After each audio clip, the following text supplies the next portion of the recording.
Hey everyone, this is Mike with 4 and 6 Music. As you can see, I'm not in the office today. We have a little bit of a change of scenery, but that does not mean I am going to stop making video content for the week. So what I'm going to do in today's lesson is I'm going to show you guys how to change the strings on an acoustic guitar, right? This is going to be a little bit different than an electric guitar. It's also going to be different than a classical guitar as well, a nylon string guitar. So when I have to change the strings on those guitars, I will be shooting subsequent videos for those because the process is a little bit different, especially for the classical guitar. That one is, I'd say, a lot different than either the acoustic or the electric guitars. So when to know when to change your strings.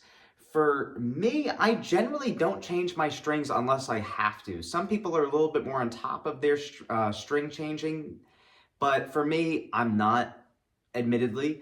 I'll change my strings every so often, especially once they start to blacken, right? So you'll notice with your acoustic strings in particular, if you have a steel string guitar, you'll notice that the strings don't maintain that bright color. They start to dull as they get older. So once the color starts to dull and it doesn't sound as bright as it once did, that's generally when I'm going to change the strings on my acoustic guitar. So I'm going to show you guys a video of me playing just a couple of chords and the chord progression just to give you an idea of what the guitar sounds like.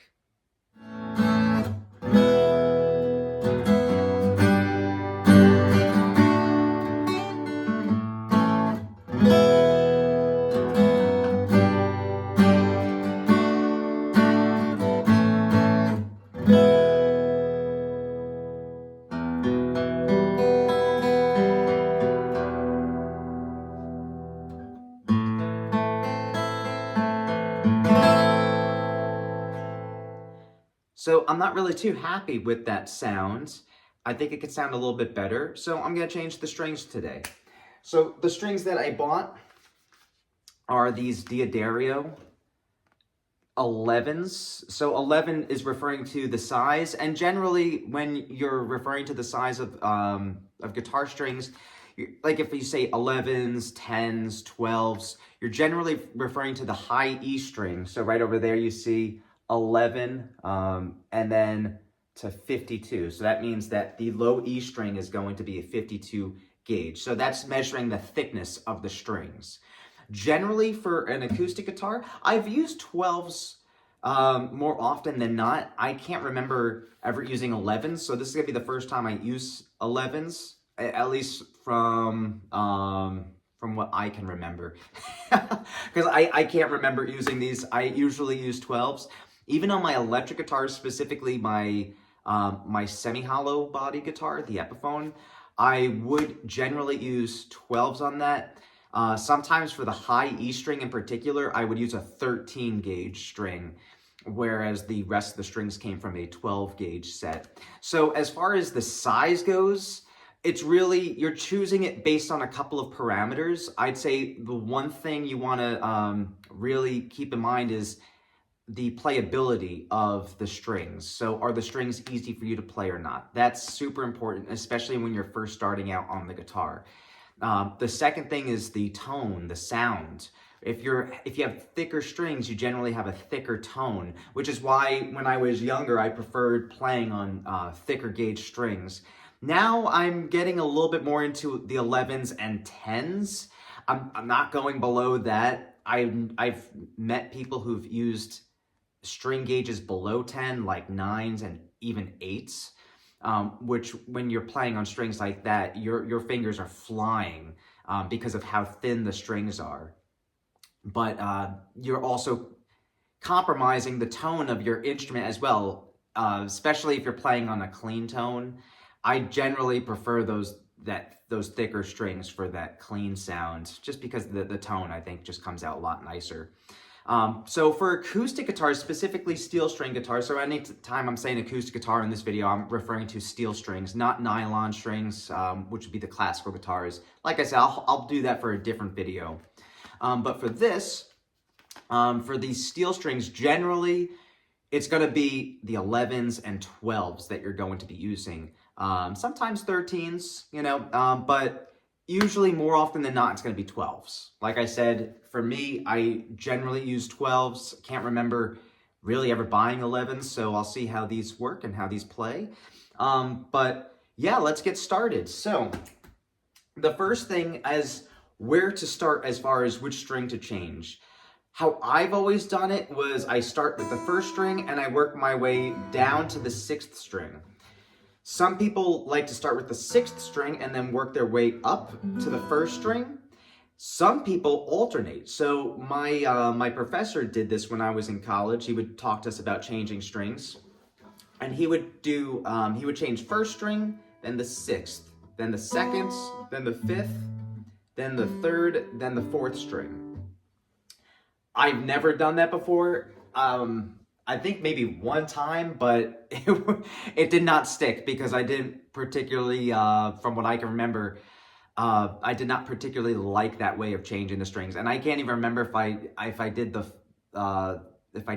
full way or not, or if I just stopped midway and just, you know, went about my business the way I usually change strings. I can't remember because it was years ago. But generally speaking, I start with the 1st string and then work my way to the 6th. Some people have different ways of doing it. That's just the way that I do it. So anyways, we're going to start with the 1st string. Normally, as far as the tools go, what tools you need? A tuner. So I have a clip-on tuner over here. Obviously, the strings. Needle nose pliers. This is very important for the acoustic guitar. For the electric and for the nylon string, you can use them as well, specifically for clipping the ends of the strings. But this is going to be extremely helpful for the acoustic because over here, you have these little pegs that hold these strings in place. And in order to get those out, you can either use your fingers, which you can do, but sometimes those pegs are going to be stuck in there because of how far deep they are into the hole over there. So might be a little bit tough to get that out by hand. That's why I would suggest using needle nose pliers for that. So generally when it comes to changing strings, I'd say this is an essential tool. I've used it since I was young and barely used tools. So I'd say as far as tools that are essential for guitarists to use, this is one of them, needle nose pliers. So first thing I'm going to do is I'm going to loosen the string. Some people use those string winders as well. That's a great tool to have. I don't have that with me, so it's going to take me a little bit longer to take these strings off and to put them back on because I don't have that, right? But would I suggest using that? Sure, yeah, I would definitely suggest using that. It does make things a lot easier, and it does make the process go a lot faster. But like I said, I don't have it with me, and I don't need it to change strings. It is nice to have, but not a necessity. All right, so we got the string loose enough, so we're gonna take that off. All right, so now it's off. So this is where the needle nose plier comes in. So with this, let's see if I can try to get it off my finger. Yeah, that's not budging. So this is why the needle nose plier is extremely important. So we're gonna take this, we're gonna put it right over here. So that's the tuning peg. Tuning peg, not the tuning peg. That's the peg that's holding the string in place. So I'm gonna put my needle nose plier over there, and then I'm going to squeeze and pull, and then it comes out just like that, right? I'm gonna put it over here. Then I'm gonna take that string, wind it up just so it's not a huge mess. Some people like to work, I mean, everyone works differently with things. Some people work a little bit messier than others. I try not to be so messy, especially because I like to spend less time cleaning up. But, you know, everyone's different. Some people are a little bit messier. I get that. All right, so I have the strings over here, and look how nice and bright those are. Those are super bright. That's gonna look so much nicer on the guitar than these old strings. And I took a picture for a before and after so that you guys can see what it looks like as well. as far as which string to use, because sometimes they do come in individual packets and other times they just come in like this with all of them wound up. So if you're not sure which one to start with, then you do have color coding over here for each string. Starting with the high E string, I think that's a gray color, yeah. So that's gonna be a gray color for the high E string, right over there. So you can use that to help you determine which string you need. And generally, if I'm home, I would have a guitar stand over here just to make it a little bit easier so the guitar is not on my lap. I don't have that luxury over here, so I am working with what I have.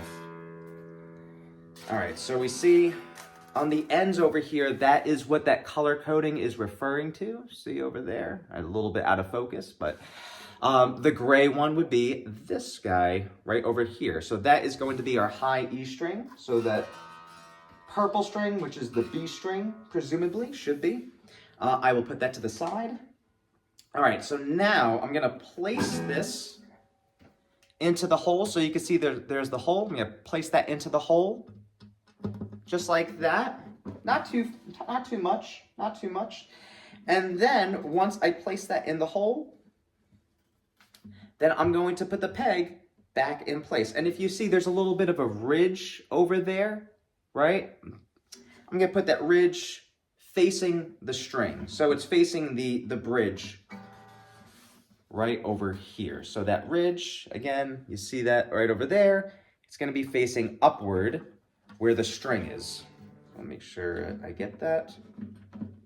Perfect. Then I'm gonna push down on it. Then I'm gonna pull the string, make sure it's in place. So you can see it was not in place, the peg just came right out. So I'm gonna do that again. And again, I'm gonna make sure that ridge is in place. Pull a little bit. Okay, seems to be a little bit better. So now I'm gonna wind the string. Now, where to wind it? So generally with this sort of guitar where we have 3 tuning pegs to the right and 3 tuning pegs to the left, generally you want the string to be wound up on, let's say if these tuning pegs are to the right, you want this tuning the strings, you want them to be on the left side, right? You do not want them to be on the right side, right? So if I string up the guitar and it's on this side, no good. We want it to be on this side, right? Just like what we see over here. So that's important. It's a little detail, but it's an important detail. So this is why I would say the guitar stand is pretty important, because for this set part, I would pretty much have the guitar on the guitar stands, not on the floor. And I'm going to pull the string out. I'm gonna have like, a pretty sizable amount. You could see like that much hanging out. I'm not gonna leave too much there to wind up. And I'm gonna just pull a little bit on that side so you can see for that is the side that the string's gonna be on. And then I'm going to turn it. So when I'm turning it so that it tightens. As far as like when students ask me, which way do I turn it? Do I turn it clockwise? Do I turn it counterclockwise? Well, it depends on which side you're on. So for the right side over here, we would be turning counterclockwise. But honestly, I don't even really think about that when I'm tuning strings, tuning the guitar, or when I'm changing strings. I'm just seeing the direction that the string is being, I just see the direction that the string is being pulled in, right? And you'll notice this when you change your strings for the first time, the direction, right? If it's tightening up, then you're good. If it's loosening up, then obviously you have to turn it the other way, right? I just pretty much use common sense for that. I don't memorize whether it's counterclockwise or clockwise. But I do have a lot of students asking me in those situations. So, all right, now we're good. good, so that string is changed. And what I like to do personally is I like to, though it's gonna take a little bit of time, a little bit more time, is I like to tune each string as I go. And the reason why I like to do that as well is so that I know whether the tuning peg is in place or not. Because if it's not in place as you're tuning up, it's going to fly out, and then you're going to have to start all over again as far as making sure the string is in place. So what I also like to do is as I'm tuning, I pull on the string like this. And the reason why I do that is just to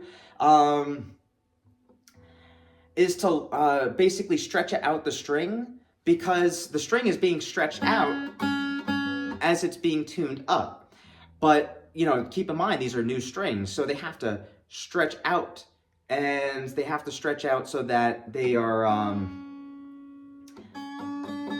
so that they're not in need of stretching out more, right? Because if they're freshly stretched out, if they're freshly tuned, you tune them up, they're going to lower in pitch. It's going to get flat because the strings are not stretched out enough. So as I'm tuning the guitar, I do like to go through the frets like this and just stretch out the strings. And you'll notice when you do that, the pitch will lower from where you had it once. So over here, I'm going to tune it up.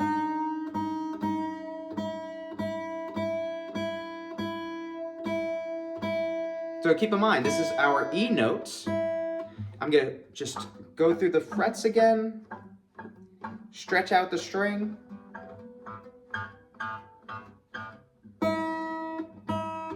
And it's a little flatter from where we had it, because again, the string's not stretched out all the way. So you want to make sure you do that as you're tuning the guitar.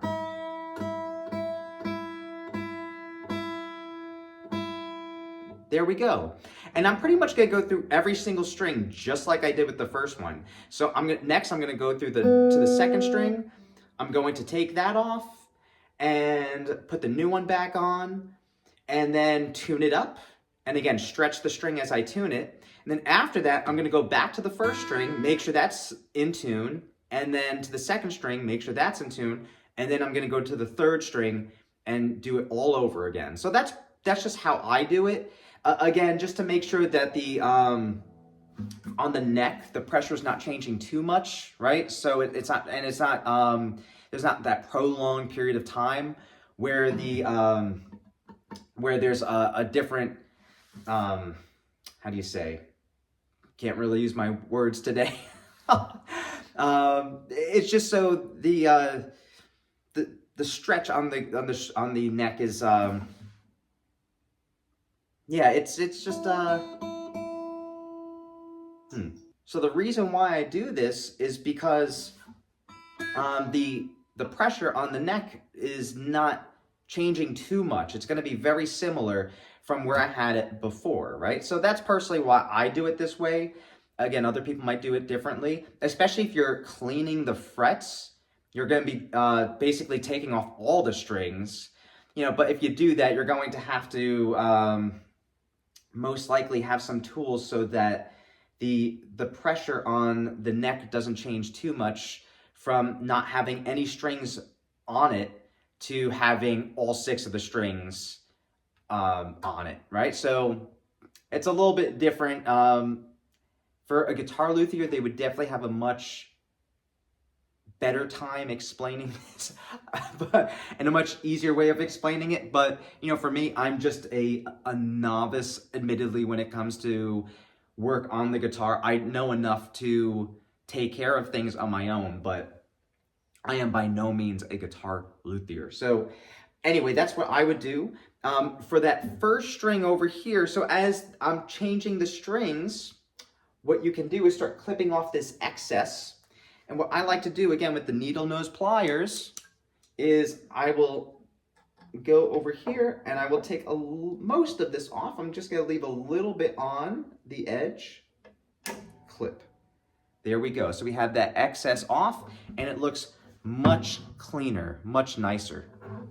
And then if you really want to make sure that that pointed area over there from the string, if you want to make sure that that is okay, then you can use the needle nose plier to turn it a little bit so that it's not facing outward, so that if you accidentally hit it, your finger does not hit that pointed part, right? So I'm going to go through the other strings, and afterwards we'll look at the guitar and we'll see how it's different in sound from earlier before I change the strings. I mean, just so you can see the difference, look at the third string, the G string over here, and how that's different in brightness and in color from the lower strings over here that I have not changed yet. So you see the big difference in the color, and these, even though these are different gauge strings, it's the same brand. These are both Diodario strings. So that's, again, a really big difference. And then if I play both of these, there's the new string,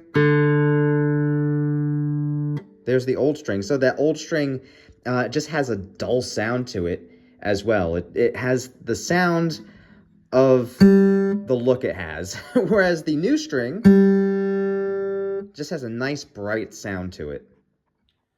All right, so I've changed the strings, and just to review what the guitar sounded like before I changed the strings, this is what it sounded like.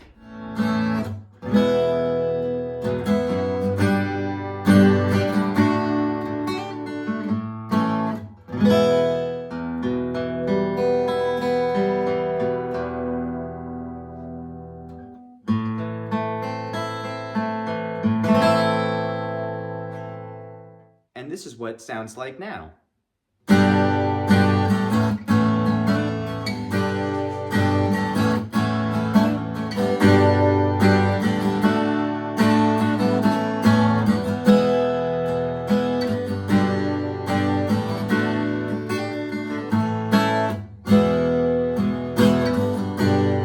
Come here, come here. I have a little guest. The dog. He's very curious about what I'm doing right now. You don't need to be afraid.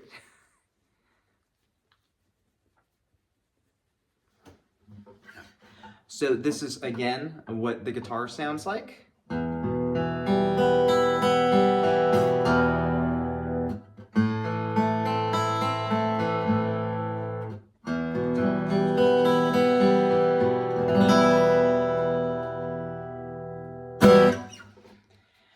So it sounds much brighter, it's much nicer to play, honestly, and especially with the 11s going from the 12 to the 11s, it does make it a little bit easier to play.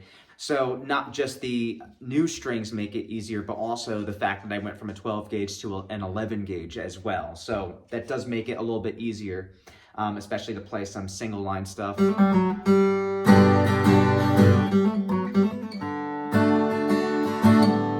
Much easier on these thinner strings. And like I said, it just sounds much nicer, and it does make it a lot easier to play. Once you're playing a guitar for a while and you see that the strings start to dull, or they're even like rusted at, or starting to rust, definitely change the strings.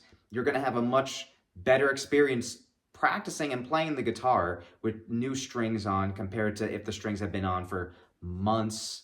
I mean, even like a year or more, because I've seen guitars like that as well, and those guitars are not fun to play. So make sure you change your strings as often as you should. Don't hold off on those. It's not too much for a pack of strings. I got this pack for about like 13 bucks. So a lot more than when I was a kid, but I mean, with inflation and all, it's probably about the same as it was. So I hope that that was informative for you guys. I hope that you got something out of it and that you saw just how important it is to change the strings on your guitar. So until the next video, I'll see you guys then. Rock and roll.